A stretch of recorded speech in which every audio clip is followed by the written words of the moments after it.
Good morning seventh class. यहाँ पर आज हमारे द्वारा हिस्ट्री में 3rd चैप्टर के अंतर्गत पेज नंबर 38 से पढ़ा जाएगा। पेज नंबर 38 पर हमारे ये जो कल हमारे द्वारा हेडिंग पढ़ी गई थी, पेज नंबर 37 पर दी गई खिलजी और तुगलक वंश के अंतर्गत प्रशासन और समेकन, नज़दीक से एक नज़र, उसी में आगे बढ़ते हुए हमारे द्वारा अध्ययन किया जा रहा है। बच्चों, आपने ये पढ़ा कि इनके द्वारा ये जो 12वीं शताब्दी के अंतर्गत दिल्ली सल्तनत जैसे विशाल साम्राज्य की स्थापना शासकों के द्वारा की गई थी, जो मुख्य रूप से पश्चिमी जनजातियां थी, वो भारत में प्रवेश करी थी।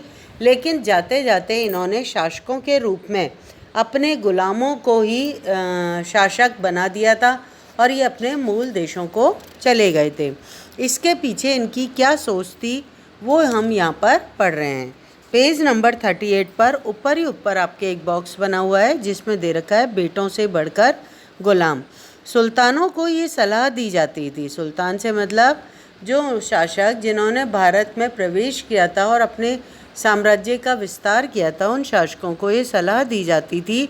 और साथ में जो बाद के शासक यहाँ पर बने थे, उन्हें सलाह दी जाती थी कि जिस गुलाम को हमने पाल पोस कर आगे बढ़ाया है, उसकी हमें देखभाल भी करनी चाहिए, क्योंकि तकदीर अच्छी होती है तभी पूरी ज़िंदगी में कभी कभी योग्य और अनुभवी गुलाम मिलता है।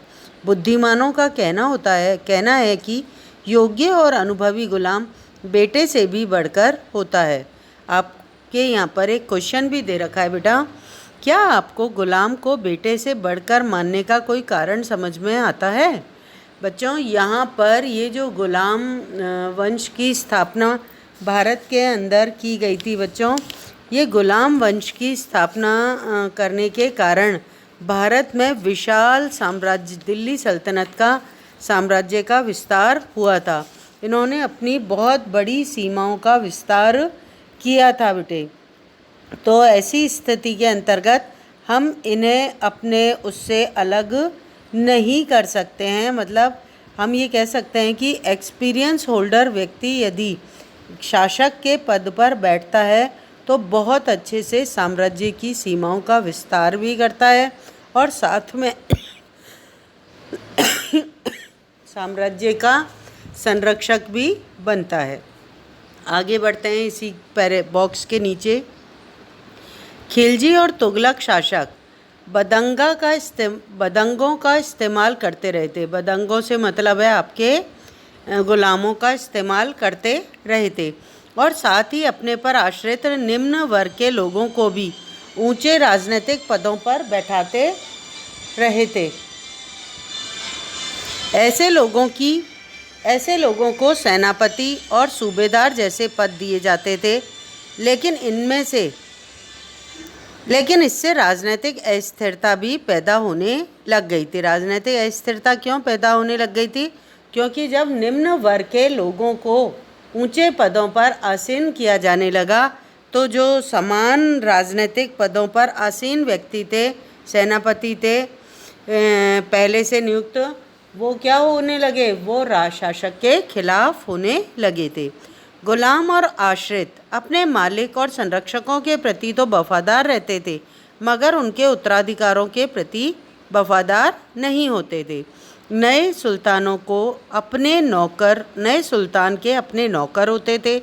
फलस्वरूप किसी नए शासक के सिंहासन पर बैठते ही प्राय नए और पुराने सरदारों के बीच में टकराहट होनी शुरू हो जाती थी।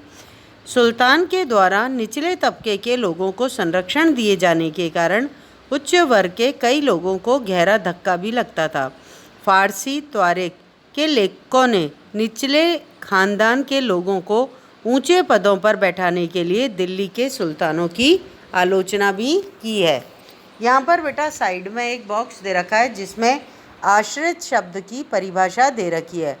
आश्रित जो किसी दूसरे पर डिपेंड होता है।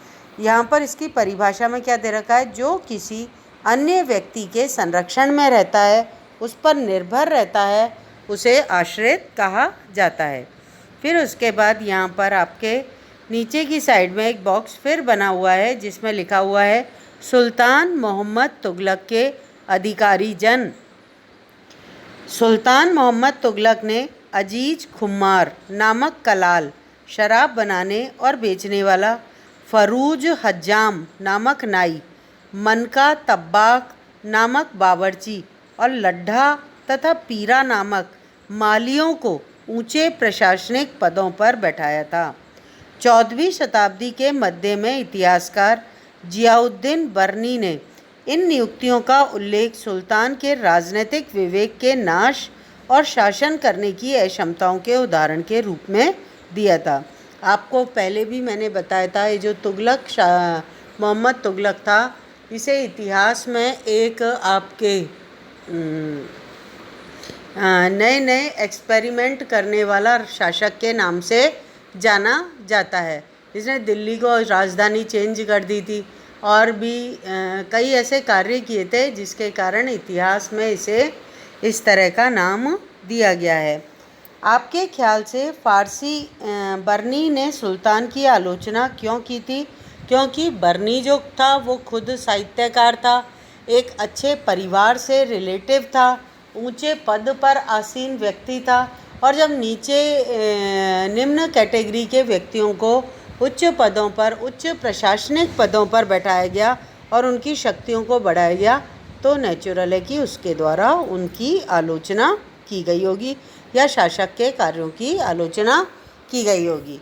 यहाँ पर बेटा अपन नेक्स्ट पेज पर चलते हैं, 39 पेज नंबर पे। 39 पेज नंबर पे आपके दिया हुआ है,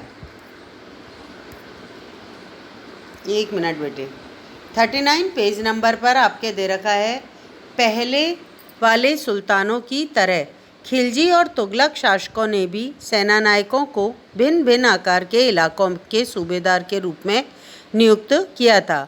ये इलाके इक्ता कहलाते थे। ये लाइन नोट कर लो बेटा, इक्ता से क्या अभिप्राय है? पहले वाले सुल्तानों के द्वारा, सुल्तान मतलब शासकों के द्वारा, जो 12वीं 13वीं 14वीं शताब्दी में थे, उनके द्वारा खिलजी और तुगलक शासकों ने भी सेना नायकों को भिन्न भिन्न आकार के इलाकों में सूबेदार, जो सेना नायक थे ना, उनको जब सूबेदार के रूप में नियुक्त किया गया तो वो क्या कहलाते थे? अपने इलाके के इक्ता कहलाते थे। और इन्हें संभालने वाले अधिकारी जो थे वो इक्तदार या मुक्ति कहलाते थे।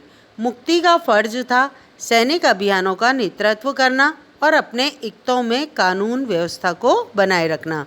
मतलब जो सुल्तान के द्वारा इलाके प्रदान किए जाते थे सेना नायकों को सूबेदार के रूप में, वो उस इलाके के इक्ता कहलाते थे। और इक्ता जो था अपने काम को अच्छे से संपन्न कराने के लिए जो कर्मचारी नियुक्त करता था उन्हें इक्तदार या मुक्ति कहा जाता था। और मुक्तियों का मुख्य फर्ज क्या होता था? सैनिक अभियानों का नेतृत्व करना और अपने इक्तों में कानून और व्यवस्था को बनाए रखना। अपनी सैनिक सेवाओं के बदले वेतन के रूप में मुक्ति अपने इलाकों में राजस्व की वसूली भी करते थे। राजस्व के रूप में मिली हुई रकम से ही वे अपने सैनिकों की तनख्वाह देते थे। मुक्ति लोगों पर काबू रखने का सबसे प्रभावी तरीका यह था कि उनका पद वंश परंपरा से ना चले और उन्हें कोई भी इक्ता थोड़े थोड़े समय के लिए ही मिले। मतलब जो इलाका उन्हें दिया जा रहा था वो जैसे ट्रांसफ़र नहीं हो जाते हैं जॉब के अंदर और दूसरे क्षेत्र का एरिया दे दिया जाता है, उसी तरह से इन पर नियंत्रण रखने के लिए शासक क्या करते थे?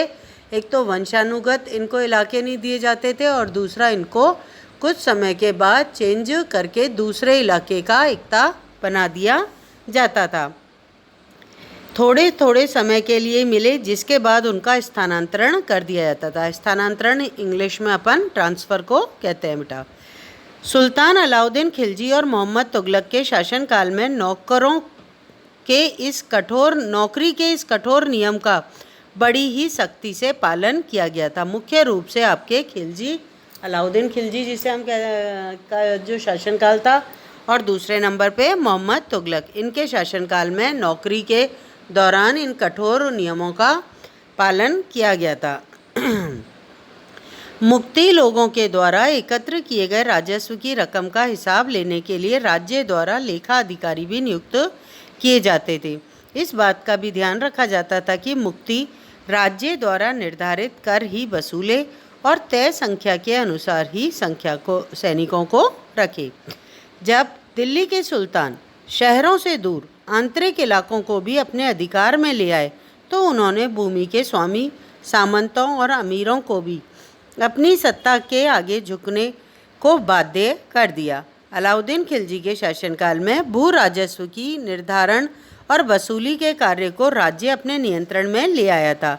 स्थानीय सामंतों से कर लगाने का अधिकार छीन लिया गया था, बल्कि स्वयं उन्हें भी कर चुकाने को बाध्य किया गया था।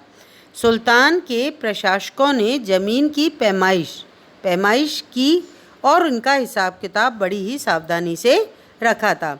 मतलब सुल्तान के जो प्रशासक थे, उसके सुल्तान के द्वारा जिन्हें एडमिनिस्ट्रेशन के अंदर अपनी नियुक्त किया गया था कर्मचारियों को, उन्होंने ज़मीन का न केवल मापन किया, पैमाइश की मतलब मापन किया, बल्कि उसकी सही ढंग से सावधानी पूर्वक उससे प्राप्त लगान की भी वसूली की गई। कुछ पुराने सामंत और जमींदार राजस्व के निर्धारण और वसूली अधिकारी के रूप में सल्तनत की नौकरी करने लगे। उस समय 3 प्रकार के कर थे। ये लाइन नोट कर लेना आपके, कौन कौन से कर थे मुख्य रूप से। पहले नंबर पे कृषि कर, जिसे खराज कहा जाता था और जो किसान की उपज का लगभग 50% होता था। मतलब कृषक के द्वारा अपनी उपज का 50% सरकार शासक को प्रदान कर दिया जाता था कर के रूप में, और उसे हम किस नाम से जानते थे? खराज नाम से जानते थे। दूसरा मवेशियों पर लगने वाला कर था और तीसरा घरों पर लगने वाला टैक्स कर था। यह याद रखना जरूरी है कि इस उपमहाद्वीप का काफ़ी बड़ा हिस्सा दिल्ली के सुल्तानों के अधिकार से बाहर था। दिल्ली से बंगाल जैसे सुदूर प्रांतों का नियंत्रण कठिन था। दक्षिण भारत की विजय के तुरंत बाद ही यह पूरा क्षेत्र फिर से स्वतंत्र हो गया था। यहाँ तक कि गंगा के मैदानी इलाकों में भी घने जंगलों वाले ऐसे क्षेत्र थे जिनमें बैठने से मतलब होता है जिसमें एंट्री करते हैं ना अपन, घुसते हैं, जिसमें घुसने से सुल्तान की सेनाएं अक्षम थी। अक्षम मतलब असमर्थ थी। स्थानीय सरदारों ने इन क्षेत्रों में अपना शासन जमा लिया था। अलाउद्दीन खिलजी और मोहम्मद तुगलक इन शासकों पर जोर जबरदस्ती अपना अधिकार जमा तो लेते थे, पर अधिकार कुछ ही समय तक रह पाता था। बेटा यहाँ तक ही आज हमारे द्वारा अध्ययन किया जाएगा, कल इसके आगे हम पढ़ेंगे। थैंक यू बेटा।